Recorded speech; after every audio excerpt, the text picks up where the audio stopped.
দুর্গোৎসবকে ঘিরে ইতোমধ্যেই উৎসবমুখর ভোলা। জেলার মোট ১১২টি মণ্ডপে প্রতিমা নির্মাণের কাজ শেষ পর্যায়ে। কোথাও প্রতিমা রং তুলি শেষ হয়েছে, আবার কোথাও চলছে শেষ মুহূর্তের আলোকসজ্জা আর সাজসজ্জার কাজ। দীর্ঘ ১ বছর পর আবারও আনন্দ উদ্দীপনায় মেতে উঠেছে সনাতন ধর্মাবলম্বীরা। আমাদের এই শারদীয় দুর্গাপূজা হলো সনাতন ধর্মের সবচেয়ে বড় একটি শারদীয় উৎসব। দীর্ঘ ১ বছর পর শারদীয় দুর্গাপূজা আসছে। আমরা মায়ের জন্য অনেক অপেক্ষা করছি। এই ৫ দিন অনেক ঘুরবো, সব জায়গায় ঘুরবো ফিরবো, মাকে দর্শন করব। আমাদের এবারে শারদীয় দুর্গাপূজা যাতে আমরা সুন্দর এবং স্বচ্ছভাবে করতে পারি, এর জন্য আমরা পূজা কমিটির পক্ষ থেকে প্রশাসনের কাছে দৃষ্টি আকর্ষণ করছি।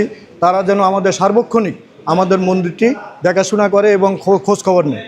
এখন পর্যন্ত আইন শৃঙ্খলা পরিস্থিতি ভালো, সার্বক্ষণিক আইন শৃঙ্খলা পক্ষ থেকে সার্বক্ষণিক খোঁজখবর নিচ্ছে এবং আমরা আশাবাদী শারদীয় দুর্গাপূজা সুষ্ঠু এবং সুন্দর হবে, এই প্রত্যাশা আমরা ভোলাবাসী আমরা রাখছি। আগামী রোববার মহালয়ার মধ্য দিয়ে দেবী পক্ষের সূচনা হবে, তারপর শুরু হবে ৫ দিনের পূজার আনুষ্ঠানিকতা। এবার আমাদের পূজার ১১২টি পূজা ভোলা জেলায় হবে। প্রতিটি পূজায় আমরা আমাদের আইন শৃঙ্খলা মিটিং, ডিসি অফিসে মিটিং হয়েছে।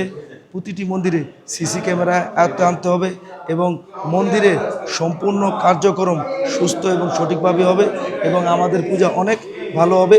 এই এবার আমরা করতেছি। আমাদের ষষ্ঠী থেকে শুরু করে দশমী পর্যন্ত আমাদের এই ৫ দিনে বিভিন্ন সাংস্কৃতিক আয়োজন করা হয়েছে।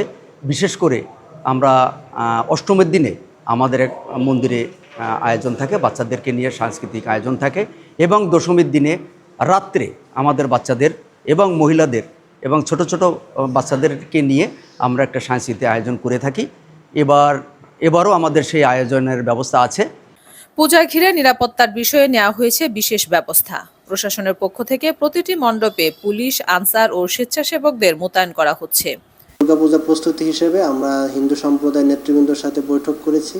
আমাদের প্রতিটা মণ্ডপে আমাদের পুলিশ মোতায়েন থাকবে, আমাদের প্রতিটা এলাকাতে মোবাইল টিম, স্ট্রাইকিং টিম থাকবে, তারা সার্বক্ষণিক নজরদারি করবে।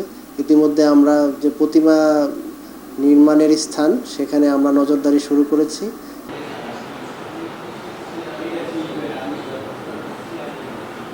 আসন্ন শারদীয় দুর্গাপূজা যথাযথভাবে সুশৃঙ্খলভাবে যথাযথ নিরাপত্তা সহকারী ভোলা জেলায় আয়োজন এবং অনুষ্ঠানের জন্য আমরা বিভিন্নমুখী পরিকল্পনা গ্রহণ করেছি।